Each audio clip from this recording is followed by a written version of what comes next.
অনুব্রত মণ্ডলের গড় কাজল শেখের গড় বলা হতো, সেখানে গেরুয়া ঝড়, কি বলবেন?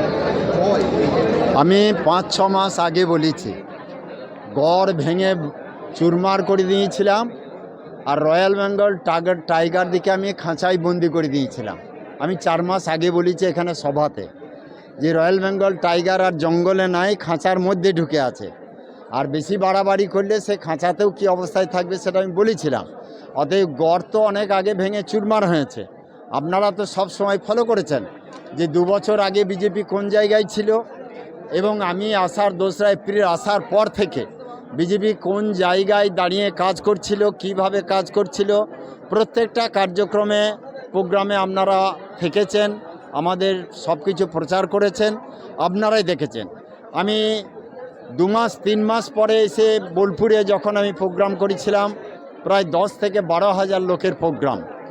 বিভিন্ন সময় যখন কিছু হয়েছে আমি বোলপুরে প্রোগ্রাম করেছি, হয়তো আধা ঘন্টার নোটিশে প্রোগ্রাম, হয়তো 100-150 লোক নিয়ে প্রোগ্রাম, কিন্তু প্রোগ্রাম হয়েছে। তাই এখানে গড় বলে কিছু নেই। সারা বাংলায় তো তৃণমূলের গড় ছিল, আজ গড় কোন দিকে গেল? অতএব এইসব অহংকারী কথাবার্তা এবং মানুষের জনবিরোধী কাজ যেগুলো করেছে তার ফল তৃণমূল ভোগ করছে।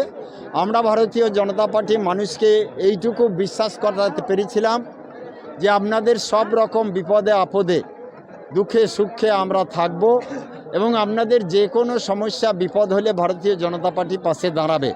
আমি একটা উদাহরণ দিই, কয়েকদিন আগে আপনাদের বোলপুরে হোমে একটি মুসলমান ছোট্ট আমার বোনকে যেভাবে অত্যাচার করলো, সেই রাতেই তার বাবা আমাকে ফোন করেছিল।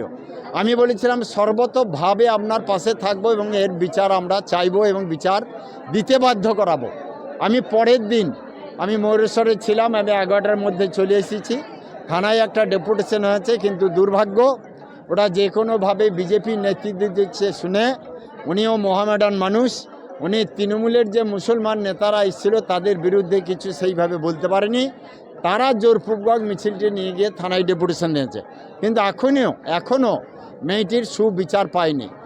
অতএব আমরা মুসলমান বিরোধী নয়, আমরা তৃণমূল দ্বারা যারাই অত্যাচারিত, প্রশাসন দ্বারা যারাই নিপীড়িত, তাদের পাশেই বিজেপি দাঁড়াবে, এটা আমি অনেক দিন আগে বলেছি, আজও বলছি।